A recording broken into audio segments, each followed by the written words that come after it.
दोबारा मैं आपके पास आऊंगा। इस बीच ईरान ने अमेरिकी MQ-9 ड्रोन मारने का दावा किया है। बहरीन कुवैत में अमेरिकी ठिकानों को निशाना बनाया गया। IRGC बोला अमेरिकी हमलों का करारा जवाब दिया है। मिडिल ईस्ट में फिर से तनाव बढ़ गया है। हाई अलर्ट पर अमेरिकी सेना भी है।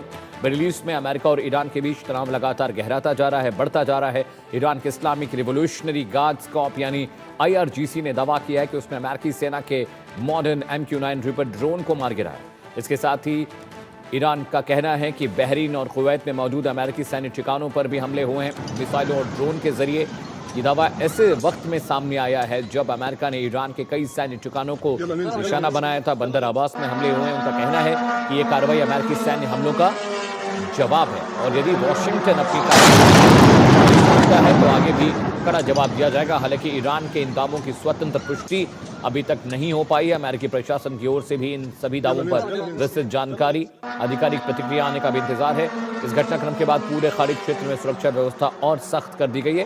तस्वीरें भी हम आपको दिखा रहे हैं। कुवैत और बहरीन में अमेरिकी ठिकानों पर ड्रोन और रॉकेट्स के जरिए जो हमले हुए हैं उसकी तस्वीरें आपकी टीवी स्क्रीन पर हैं। एक बार फिर से मिडिल ईस्ट में हालात बहुत खराब हो गए हैं और जो फ्रेश अटैक्स हुए हैं, ये देखिए, ये ड्रोन अटैक हुआ है। ये बहरीन की तस्वीरें हैं जहां पर अमेरिकी सैन्य ठिकाने, जहां पर अमेरिकी ऑफिसर्स रहते हैं। CIA का जो हेडक्वार्टर है बहरीन में, बताया जा रहा है वहां पर यह अटैक किया गया है और पूरी बिल्डिंग की छत आप देख सकते हैं। ये ड्रोन कामाकाजी ड्रोन है जो बिल्डिंग की छत पर गिरा है और वहां पर बड़ा धमाका हुआ है। पूरी की पूरी इमारत ढह गई है। आधी से ज्यादा इमारत को नुकसान पहुंचा है। और अजय मेरे साथ बने हुए मेरे सहयोगी अजय, अमेरिका, ईरान, इजराइल के बीच जो पीस टॉक चल रहे थे, पहले ही पता था कि वो कागजी कार्रवाई है। एक बार फिर से वहां पर हालात खराब हो रहे हैं और अमेरिका के जो ठिकाने थे, अमेरिकी ठिकाने बहरीन कुवैत के भी ये क्लेम किया गया है कि उन्होंने भी एक अमेरिकन जो मॉडर्न ड्रोन्स हैं, अटैक ड्रोन्स, उनको जो है वो नष्ट किया है। कहीं ना कहीं ईरान और अमेरिका के बीच में बढ़ता तनाव जो है एक और इशारा कर रहा है कि एक तरफ दोनों सुलह की तरफ आगे बढ़ रहे थे, बातचीत का सिलसिला जारी था, मगर अब साथ साथ जो ये सिचुएशन बनी है उससे एक चीज बड़ी स्पष्ट है कि ये चीजें बड़ी जल्दी शांत होने वाली नहीं है।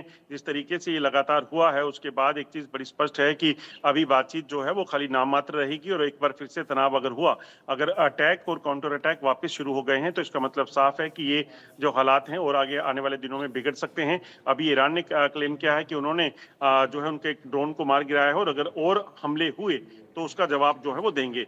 अब वो जवाबी कार्रवाई जो कर रहे हैं उसमें एक बार फिर से मिडिल ईस्ट के जो देश हैं उनको टारगेट किया जाएगा। इसी चीज की आशंका फिर से बन गई है। बिल्कुल अजय, खबर ये भी आ रही थी कि ईरान में जिन इलाकों में हमले हुए हैं वहाँ पर अमेरिका फिर से कोशिश कर रहा है कि जो भी उनके न्यूक्लियर ठिकाने हो सकते हैं जहाँ पर न्यूक्लियर डेवलपमेंट की बात बार बार सामने आती है। हालांकि अमेरिका ने दावा ज़रूर किया लेकिन उन ठिकानों को ढूंढ नहीं पाया, ना अमेरिका न इजराइल। लेकिन इजराइल बहुत एग्रेसिव है और ऐसा लग रहा है कि अमेरिका भले खुलकर सामने नहीं आ रहा हो लेकिन वो पूरा फुल सपोर्ट कर रहा है इजराइल को, क्योंकि इजराइल ने साफ कह दिया है कि वो अमेरिका के बताए रास्ते पर नहीं चलेगा। प्रॉक्सीज और ईरान पर उसका हमला लगातार जारी रहेगा। देखिए, दरअसल आप देखें तो इजराइल को पता है कि अगर ईरान को थोड़ी भी छूट दी जाती है तो उसका सबसे ज्यादा खामियाजा इजराइल को भुगतना होगा, क्योंकि इजराइल ईरान की रेंज में आता है। अमेरिका दरअसल 11,000 से 12,000 किलोमीटर की दूरी पर है, इसलिए अमेरिका को इमीडिएटली कोई नुकसान की कोई ज्यादा परेशानी नहीं है। सबसे ज्यादा जो परेशानी होगी वो इजराइल की होगी, क्योंकि इजराइल और अमेरिका ने मिलकर ईरान पर हमले शुरू किए थे। तो ऐसे में इसी चीज की आशंका है कि आने वाले दिनों में हालात अगर बिगड़े तो फिर इजराइल सबसे ज्यादा टारगेट हो सकता है। इसलिए इजराइल की तरफ से पहले ही स्पष्ट कर दिया गया है कि अमेरिका चाहे इस जंग को खत्म करने की बात करे, वो कहे कि हम आप चीजों को अलग तरीके से देख रहे हैं, मगर इजराइल जो है वो अपने देश की सुरक्षा और अपने स्वायत्तता का पूरा इस्तेमाल करेगा। बिल्कुल अजय, जैसा कि आप बता रहे हैं, एक और सवाल अजय मेरा आपसे होगा, क्या आगे जिस तरह से खामनेई साहब के लास्ट राइट्स में, रिचुअल्स में जिस तरह की भीड़ आई और ख़बरें आ रही थी कि वहाँ पर भी हमले की आशंका थी, इसीलिए मुश्तबा खामनेई अपने पिता के लास्ट राइट्स के लिए नहीं पहुँचे, अभी भी अमेरिका, इजराइल मुश्तबा खामनेई को ढूंढ रहे हैं लेकिन अभी तक उनके वेयरअबाउट्स के बारे में जानकारी नहीं मिल पाई है?